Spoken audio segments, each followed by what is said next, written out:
Muy buenas noches a todos ustedes. Un saludo para aquellos que desde hace 50 años vienen trabajando en esta tarea del folclore para darle un nuevo contenido a las prácticas en las cuales están involucrados, para posicionarlos en el mundo académico y sobre todo para convertirlo en un instrumento vital en las transformaciones sociales. Un saludo entonces a quien hoy encarna o representa a la institución. Carlos, muy buenas noches. Y un saludo para todos los invitados que están acompañándonos.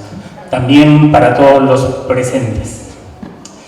Muy bien, voy a tratar de, como la mayor parte de quienes están aquí son profesores o de alguna otra manera están vinculados a los sistemas pedagógicos, tratar de juntar una reflexión sobre las pedagogías alternas y vincularlas con las prácticas en las cuales todos y cada uno de nosotros estamos involucrados y que para la mayor parte se convierten en los constructores de nuestras historias de vida, y al mismo tiempo poner en cuestión o problematizar la diversidad de conceptos con los cuales nosotros identificamos la teoría folclórica. Tal vez voy a comenzar por lo último y luego empalmo con los dos primeros aspectos. La teoría folclórica se construyó en la segunda mitad del siglo XIX, y se construyó fundamentalmente en Inglaterra. Pero el siglo XIX es siglo XIX y sobre todo el siglo XIX europeo. Como las transformaciones sociales a lo largo del siglo XX han sido impresionantes, son impresionantes, se han acelerado aún más esas transformaciones sociales en las 2 o 3 últimas décadas del siglo XX, y ahora más aún, tanto que este tipo de revoluciones tecnológicas y digitales han transformado además las formas como se interaccionan entre los seres humanos. Si han ocurrido transformaciones de ese tamaño en la sociedad, en la historia, entonces no es posible que los conceptos construidos en la segunda mitad del siglo XIX europeo, no sigan siendo útiles ahora, después de haber ocurrido tantas transformaciones sociales. Y lo que pasa es que de alguna manera nos hemos estancado en la reflexión de las prácticas folclóricas. Quiero decir, estamos tan involucrados en las prácticas que hemos descuidado ese otro aspecto, que es la construcción teórica, y sobre todo la actualización de los conceptos.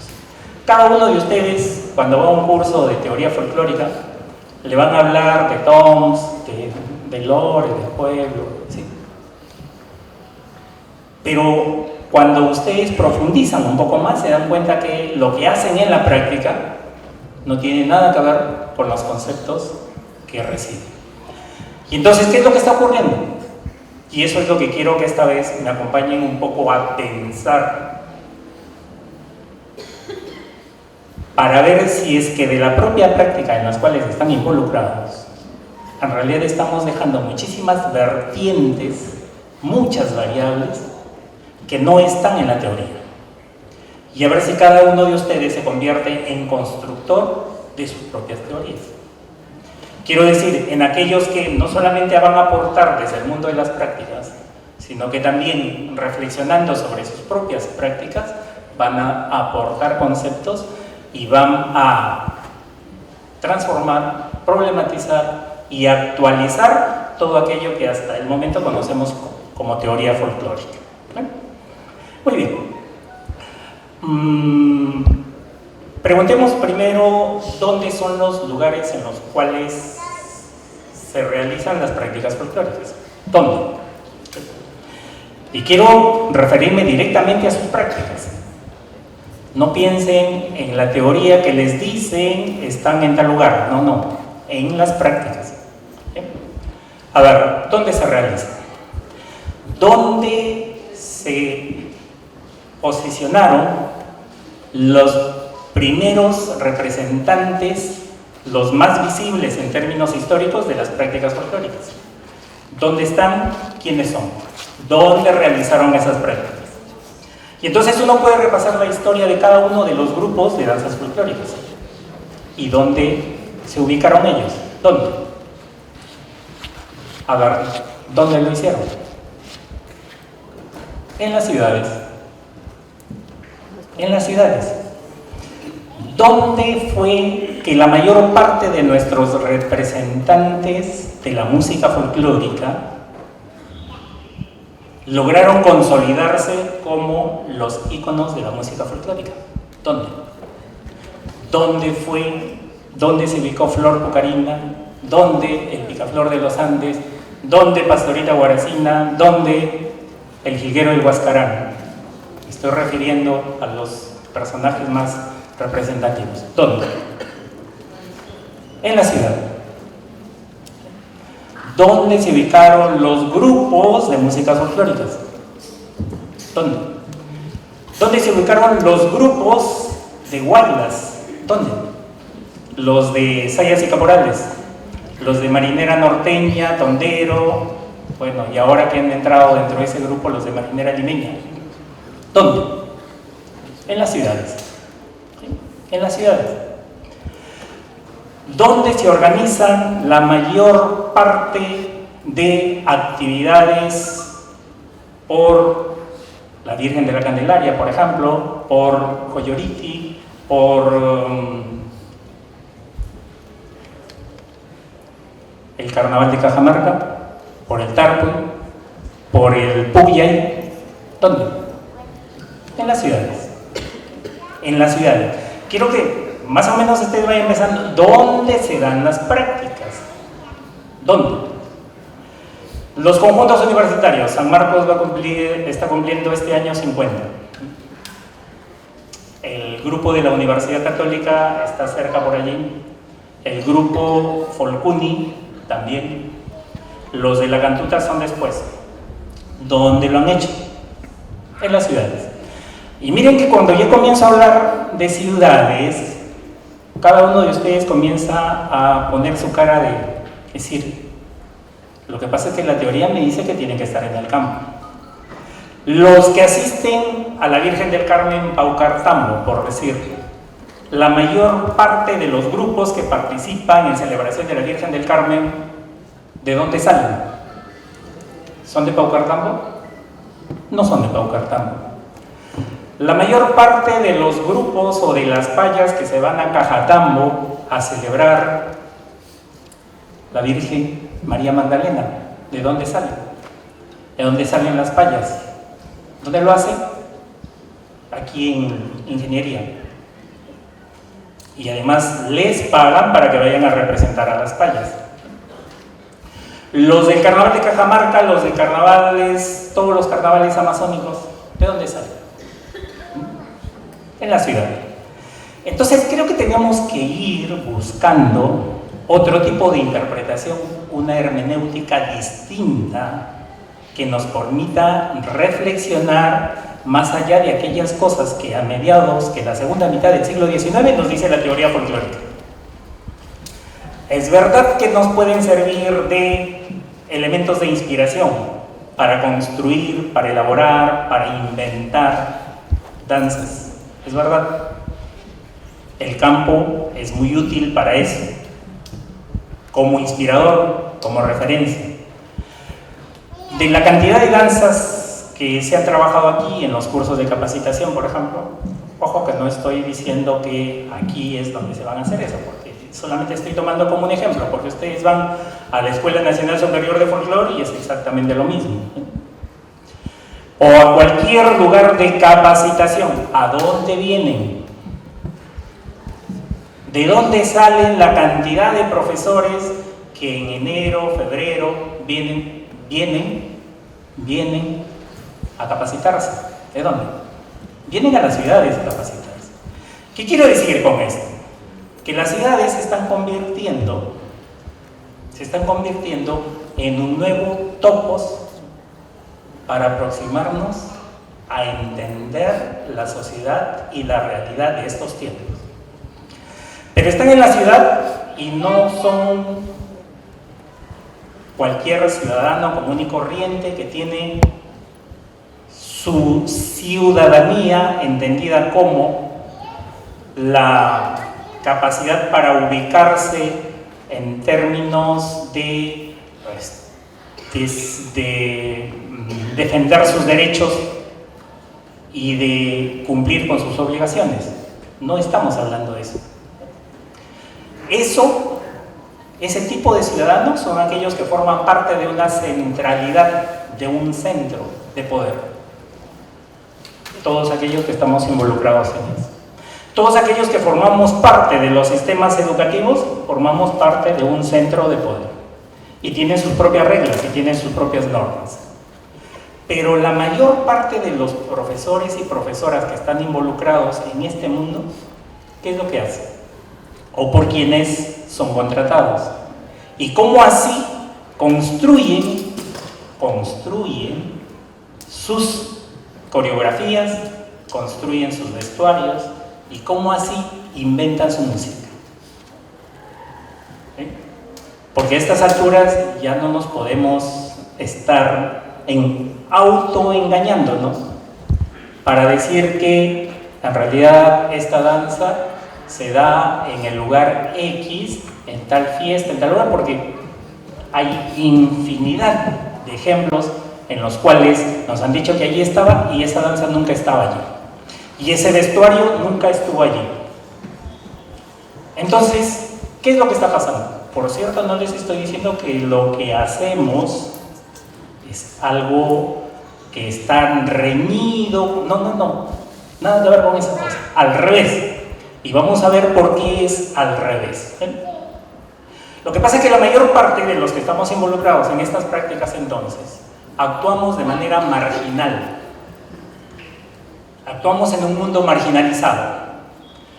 Desde la perspectiva del poder dicen que es un mundo informal. Sí, porque no responde al orden central. Tiene otro orden. Porque ustedes que están involucrados, que estamos involucrados en este mundo, tenemos nuestras propias maneras de gestionar el producto.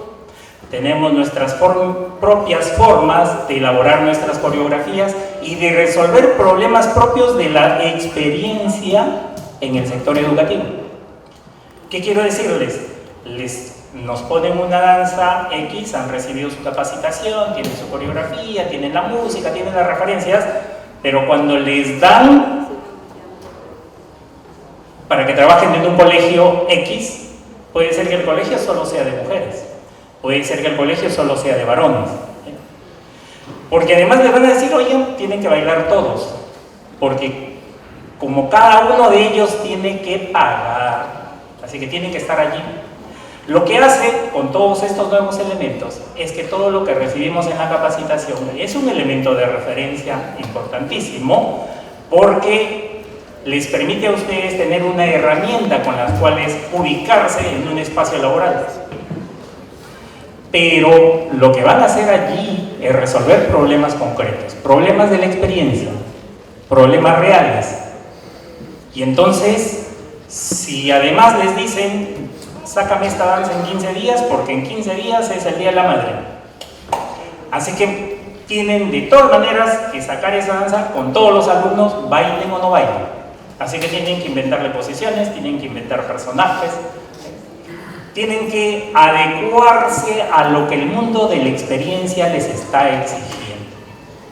Pero esa adecuación al mundo de la experiencia, miren bien, esa adecuación significa que ustedes están creando o dando respuestas a situaciones concretas. Y ese tipo de creación donde trabajan con los cuerpos, con los vestuarios, con la música, lo que están haciendo es produciendo conocimiento. Se están convirtiendo progresivamente en los actores que van transformando referencias de identidad. Y al mismo tiempo van construyéndose su propia versión. porque se han ubicado en una realidad. El centro nos ha obligado a que nos apartemos de él porque lo que hay en el centro no responde a nuestros imaginarios sociales. Entonces tenemos que reconstruirlo, tenemos que resignificarlo. Y eso es lo que están haciendo ustedes. Y todo ese bagaje extraordinario lo hacen cada uno de ustedes en los lugares en los que les toca trabajar. Cada uno de nosotros. Y estando involucrados en ese mundo, además, vamos a encontrar una cantidad impresionante de variables pedagógicas. Porque lo que están haciendo es llegando desde sus propios imaginarios a los imaginarios de los educandos. Lo que significa es que el producto cada vez se va a extender y va a ser apropiado por todos aquellos que recepcionan lo que ustedes han, entre comillas, inventado. ¿Eso está mal? No. Eso forma parte de la construcción de una nueva hermenéutica, de una nueva forma de comprenderse en un escenario en el cual se actúa desde los márgenes de la centralidad del poder. Pero bien, nuestro gran problema está en que la teoría no ha sido capaz de reflexionar sobre este mundo de prácticas. Porque los sistemas pedagógicos, además, vistos desde la centralidad, desde las hegemonías, no ha tenido ni tiene la posibilidad de insertarse en este medio extraordinario de producción de símbolos y mitologías nuevas como para convertirlo eso en un sistema teórico. Pero ustedes, nosotros, el Centro Cultural de San Marcos, eso lo está haciendo. Y lo está haciendo con referencias infinitas. Porque si en algo tenemos los que nos aproximamos a las tradiciones históricas propias, aquellas construidas desde estos escenarios o aquellas apropiadas, es una diversidad impresionante de elementos sobre los cuales construir esas coreografías, construir esos vestuarios. Y entonces, lo que quiero proponerles hoy es que ustedes crean en lo que están haciendo. Que no crean en la teoría que por allí banaliza su propio trabajo. No, al revés. Tienen que entender, y eso ya es un término utilizado en las pedagogías, que tenemos que recuperar a los sujetos significantes. Aquellos que desde su propia práctica van construyendo conceptos, van construyendo conocimientos. Pero además, miren, dentro de ese mismo mundo en el cual están involucrados, ustedes conocen perfectamente dónde ubicarse, dónde buscar la alternativa, conocen las reglas del juego, conocen las reglas de la gestión del producto, conocen además cómo tienen que posicionarse mejor dentro de ese mercado. Puede ser organizando actividades innumerables, puede ser organizando los concursos, puede ser organizando exprofesamente actividades sociales donde sus productos puedan ser expuestos, sus productos culturales. Y entonces aquí lo que significa es que no solamente tienen esa capacidad como para construir una hermenéutica nueva, sino que tienen además la capacidad para gestionar ese producto. Bien, como el tiempo es corto para una conferencia que por la diversidad de elementos que tiene necesita de muchísima reflexión, lo que quiero decirles es entonces que en realidad los sujetos significantes somos todos y cada uno de nosotros que estamos involucrados en estas prácticas. Porque cuando comenzamos a definir folclore y dicen que eso es un elemento que tiene que ser transformado desde el propio pueblo, bueno, ¿y ustedes y nosotros quiénes somos? ¿Nosotros somos acaso los burgueses, los aristócratas? ¿Nosotros somos eso? No somos eso. Lo que pasa es que nosotros hemos tenido la particularidad de creer que si es práctica folclórica, entonces tiene que ser rural. Mentira. Eso no es cierto. Eso se creyó en la segunda mitad del siglo XIX porque era un antagonismo enorme entre aristócratas y burgueses. Los aristócratas eran aquellos que provenía su poder del campo, y dentro de esos están los teóricos del folclore, que se anteponían a los burgueses que los habían sacado del poder en las revoluciones francesas del siglo XVIII y del XVII la inglesa. Y nosotros nos habíamos comido ese pleito, creyendo que el folclore era eso que estaba en el último rincón o en la última punta del cerro. No es así. Los sujetos folclóricos somos todos y cada uno de ustedes. Los sujetos folclóricos somos todos aquellos que desde sus propios escenarios, con un bagaje cultural, son capaces de resignificarlo, de darle otros contenidos, porque además están en un escenario social que le es adverso. Nos es adverso desde aquellos que implementan las políticas públicas tanto en educación como en cultura, porque del Ministerio de Cultura podremos tener saludos y bendiciones, pero nunca involucrarse en las políticas públicas propias de la cultura. Por decirles, hace poco me invitaron al Ministerio de Cultura para tratar el tema de la política de la danza en el Perú. Y entonces nos hablaban que tenían una base de datos que le había hecho el Consejo Nacional de la Danza, que por cierto no es algo que exista, es informal. El Consejo Internacional de la Danza pertenece a la UNESCO. Las versiones nacionales tienen que pertenecer a la UNESCO, la del Perú no pertenece a la UNESCO. Pero bien, ¿qué habían hecho? Y han hecho un esfuerzo interesante, pero la base de datos que habían recogido es aquella que está vinculada a la danza clásica, a la moderna, a la contemporánea. Según una tesis en sociología en San Marcos, nos decían que de cada 10 actividades de danza en el Perú, 9 corresponden a las danzas folclóricas.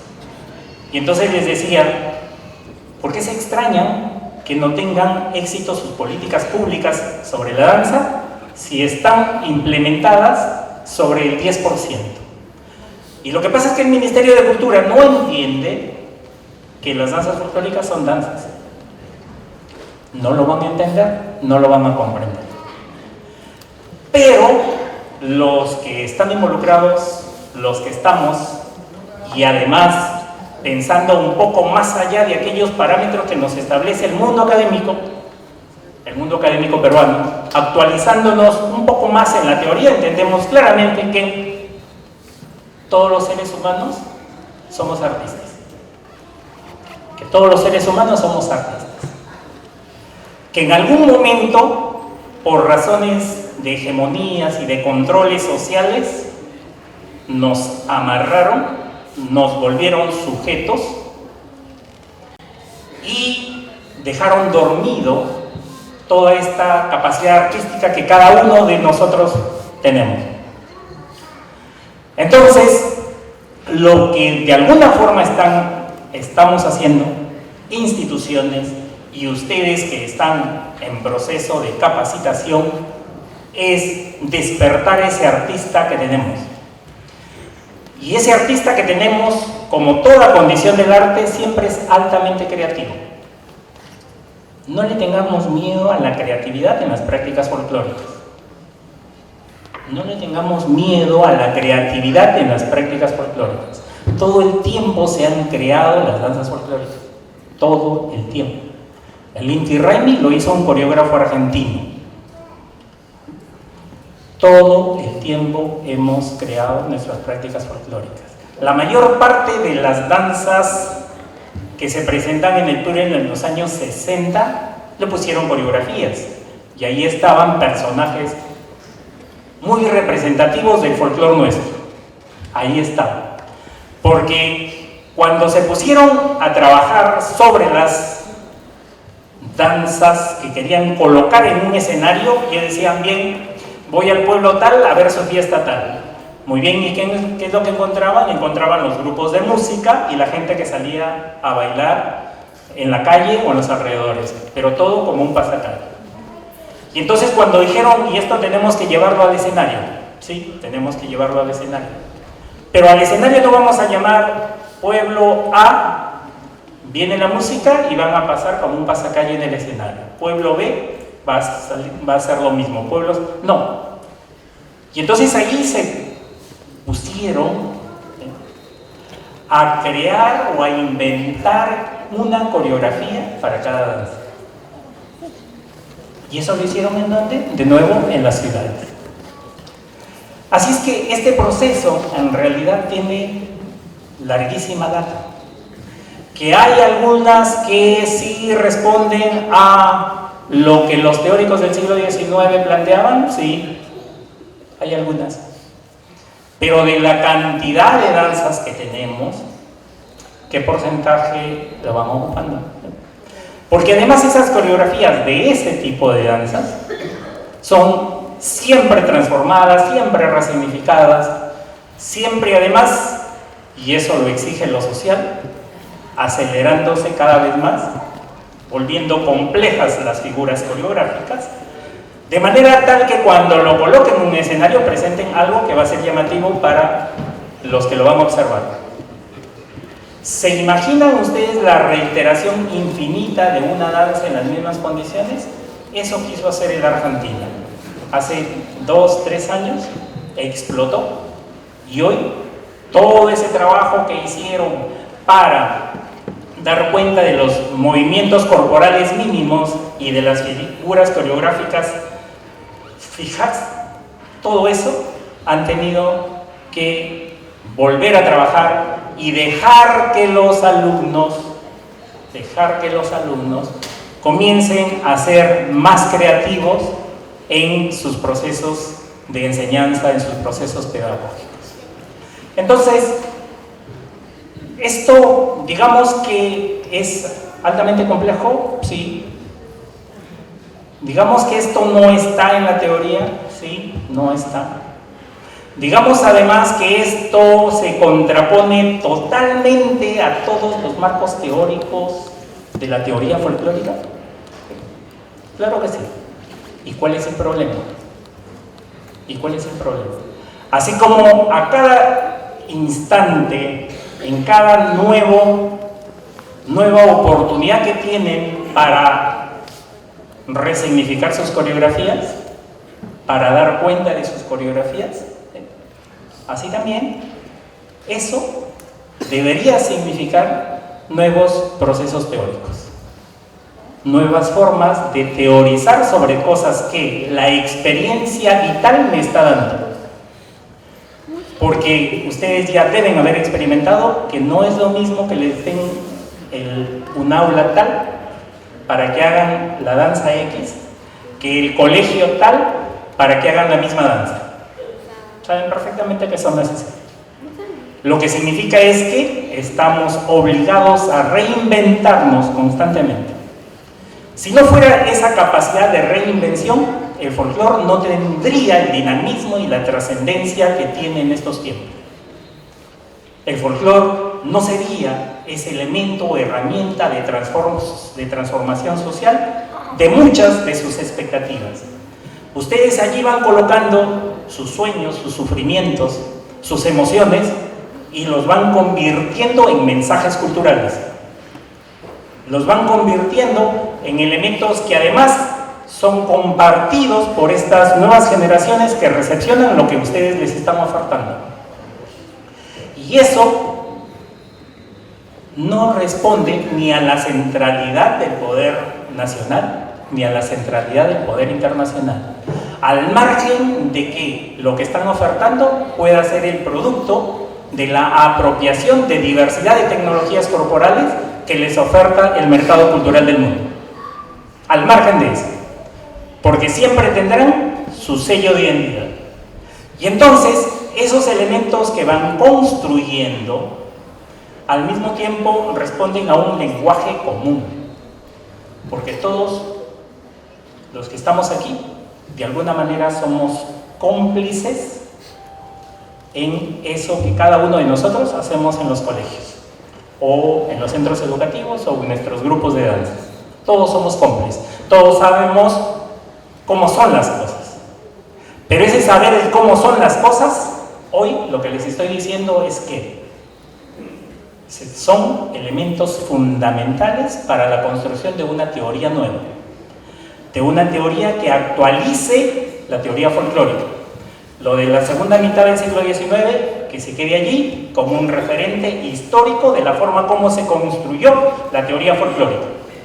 Pero hoy, en el siglo XXI, tiene que nutrirse de esta diversidad de elementos que lo van constituyendo, actualizándolo, resignificándolo.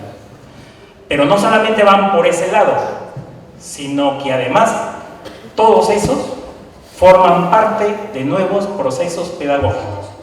Los nuevos procesos pedagógicos son aquellos que dicen que hay que nutrirnos desde lo que en la calle o en la sociedad elevan como propuesta. Y ustedes lo que experimentan son esa cantidad de elementos pedagógicos que es necesario registrarlo, que es necesario construirle una teoría.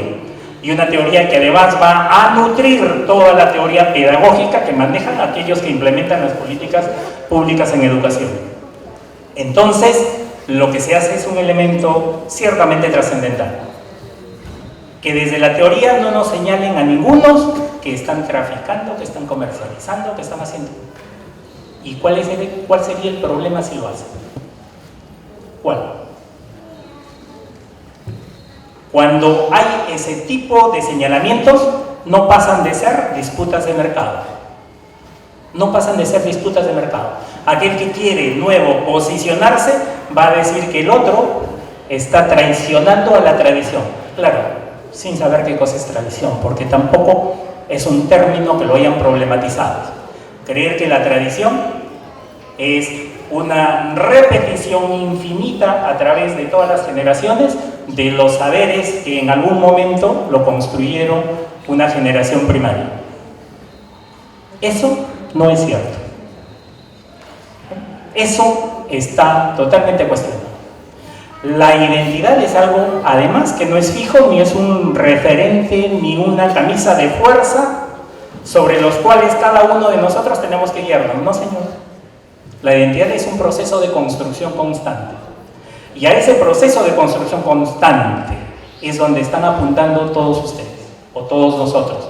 Porque todos nosotros, de alguna forma, estamos involucrados en este transitar que seguramente a lo largo de las décadas que vengan se convertirán en los mejores referentes de la construcción de puentes para unir el Estado y la nación, el poder político organizado con lo que cada una de las personas que estamos involucrados en este mundo hacen en términos culturales.